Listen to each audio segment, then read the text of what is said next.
Hello students, in this video we will be discussing on some MCQs based on the human reproduction. Okay, the very first question here written is the fluid which is rich in calcium citrate, fibrinolysin, acid phosphatase and which contributes about 30% of the total volume of semen is released by. So you must know about that fluid which is rich in calcium citrate. So first of all आपको ये मालूम होना चाहिए कि basically semen क्या है. Semen is composed of what.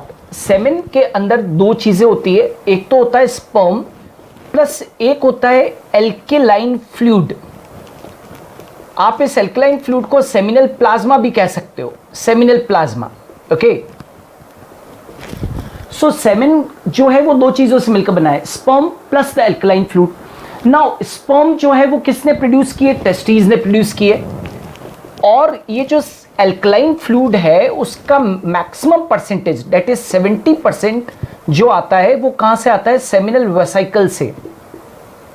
और जो रेस्ट 30% है वो आता है कहां से, प्रोस्टेट ग्लैंड से. और ये जो प्रोस्टेट ग्लैंड के सिक्रीशंस और सेमिनल वेसिकल के सिक्रीशंस मिलकर क्या बनाते हैं, सेमिनल प्लाज्मा. और ये सेमिनल प्लाज्मा प्लस स्पर्म मिलकर क्या बनाते हैं, सेमेन. तो यहां पर क्वेश्चन में ये पूछा है the fluid which is rich in calcium citrate, fibrinolysin, acid phosphatase and contributes about 30% of the total volume of semen is released by. तो जब हम लोग रिप्रोडक्टिव सिस्टम पढ़ते हैं तो हमको ये मालूम होना चाहिए कि 30% जो सेमिनल प्लाज्मा है, राइट, जो सेमेन के अंदर प्रेजेंट होता है वो कहां से सिक्रीट होता है, प्रोस्टेट ग्लैंड से सिक्रीट होता है. और ये जो प्रोस्टेट ग्लैंड का जो सिक्रीशन होता है वो थोड़ा सा स्लाइटली एसिडिक होता है. स्लाइटली एसिडिक होता है. स्लाइटली एसिडिक का मतलब है इसका पीएच 6.5 से 6.8 के बीच में होता है. ये सजेस्ट करता है कि ये प्रोस्टेट ग्लैंड का सिक्रीशन एसिडिक, स्लाइटली एसिडिक इसलिए है क्योंकि उसके अंदर क्या प्रेजेंट है, सिट्रिक एसिड या सिट्रेट प्रेजेंट है. ओके, ना केवल उसके अंदर कैल्शियम सिट्रेट, जबकि फाइब्रिनोलाइसिन, एसिड फॉस्फेटेज और ये सब कुछ होते हैं. तो आपको ये क्लियरली इंडिकेट है कि इन ऑप्शंस के अंदर Cowper's gland, prostate gland, seminal vesicle और एपिडिडाइमस आपको दे रखा था. तो हमारा फर्स्ट क्वेश्चन का जो सोल्यूशन है, क्वेश्चन नंबर फर्स्ट का, वो आंसर क्या होना चाहिए, बी होना चाहिए, that is known as the prostate gland. Okay, अब दूसरे पे आते हैं, क्वेश्चन नंबर 2. क्वेश्चन नंबर 2 के अंदर the Leydig cells as found in the human body the secretory source of are the secretory source of.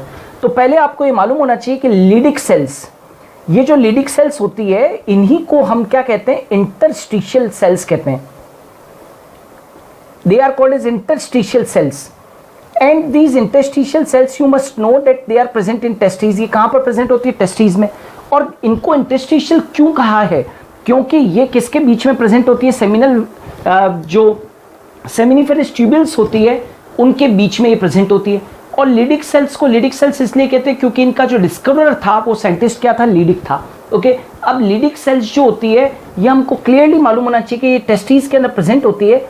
और ये किसको सिक्रीट करती है, टेस्टोस्टेरोन हार्मोन को सिक्रीट करती है. और टेस्टोस्टेरोन हार्मोन को ही हम क्या कह देते हैं, we call it as androgen, we call it as androgen. तो यहां पर क्वेश्चन था Leydig cells as found in the human body are the secretory source of. तो ये क्लियर हो जाए कि लीडिक सेल्स टेस्टीज के अंदर प्रेजेंट होती है, इनको इंटरस्टिशियल सेल्स कहते हैं. और ये एक हार्मोन का सिक्रीशन करती है जिसका नाम है testosterone hormone.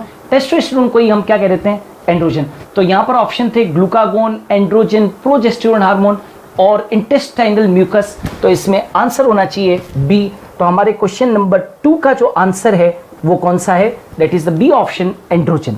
Okay, now third question पे आते हैं हम.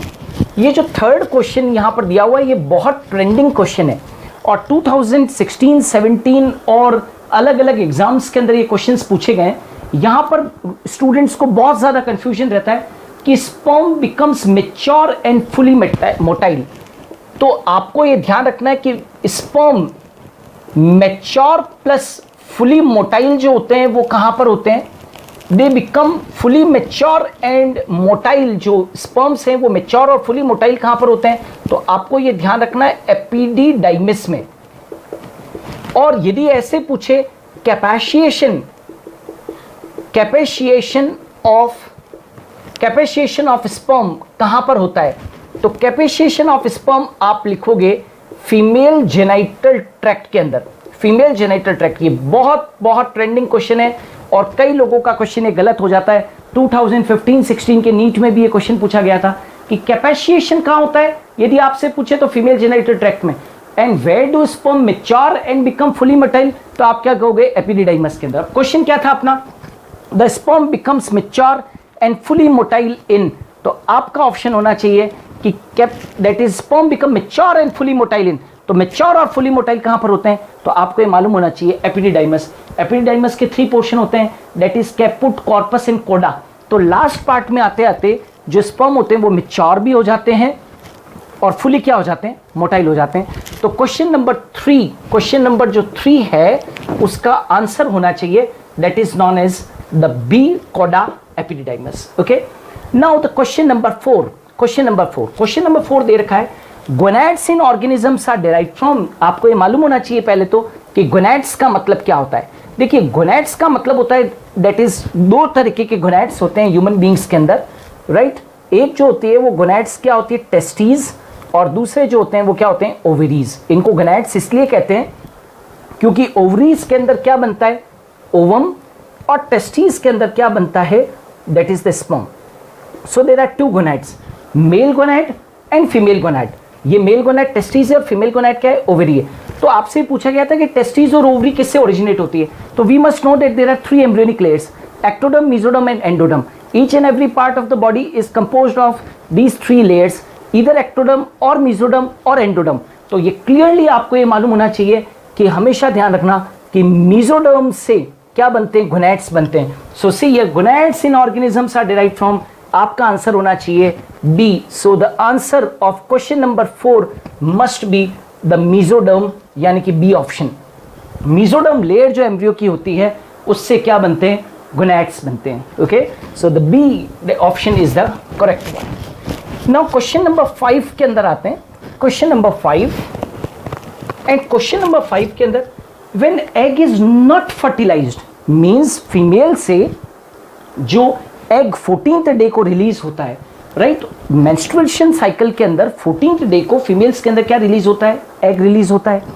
Now what happens when egg is not fertilized, egg is not fertilized मतलब कि मेंस्ट्रुअल साइकिल के 28 डेज में 14th डे को क्या रिलीज हुआ, एग रिलीज हुआ। नाउ अब एग के लिए कहा जा रहा है कि ये फर्टिलाइज नहीं हुआ है, तो हमेशा याद रखो कि जब एग फर्टिलाइज्ड हो जाता है तो क्या होता है कि कॉर्पस ल्यूटियम एक स्ट्रक्चर बनता है जो कि येलो कलर का होता है। And that corpus luteum is formed by the known as what, the empty graphene follicle, try to understand it। 14th day को ये जो ग्राफीन फॉलिकल होती है, ग्राफीन फॉलिकल ये बर्स्ट हो जाती है, it becomes burst on the 14th day of the menstrual cycle. तो जो चीज बाहर निकलती है ग्राफीन फॉलिकल के बर्स्ट होने से, that is known as what, the egg. Okay, that is the egg. Now what happened that as soon as the egg is released out, the Graafian follicle is converted into a yellow structure, and that yellow structure is called as what, corpus luteum, right? But if the corpus luteum will be continually secreting the progesterone hormone only in that case when the egg is fertilized। यदि ये egg sperm से fuse हो जाएगा तो graphene follicle से release होने वाला या एक एंडोक्राइन स्ट्रक्चर जो बना है कॉर्पस ल्यूटियम वो एग्जिस्ट करेगा और कॉर्पस ल्यूटियम प्रोजेस्टेरोन हार्मोन को लगातार सिक्रीट करता रहेगा। लेकिन यहां पर क्वेश्चन ये नहीं है, क्वेश्चन ये कि जो एग 14th डे को रिलीज हुआ है वो फर्टिलाइज नहीं हुआ है, तो फिर क्या ग्राफीन फॉलिकल से कॉर्पस ल्यूटियम जो बना है वो कंटिन्यूली सिक्रीट होगा क्या? तो no, yellow coloured corpus luteum degenerates. तो जब एग स्पर्म से फ्यूज ही नहीं हुआ है, फर्टिलाइजेशन ही नहीं हुआ है, तो उस केस के अंदर कॉर्पस ल्यूटियम जो है वो डीजेनरेट हो जाएगा। क्यों? क्योंकि अब इसको प्रोजेस्टेरोन हार्मोन को सिक्रीट नहीं करना है। प्रोजेस्टेरोन हार्मोन तो तब सिक्रीट होता रहता है जब फीमेल के अंदर प्रेगनेंसी को एग्जिस्ट करना है, यानी कि स्पर्म और एग जब मीट कर जाएंगे तो क्या बन जाएगा, जाइगोट बन जाएगा।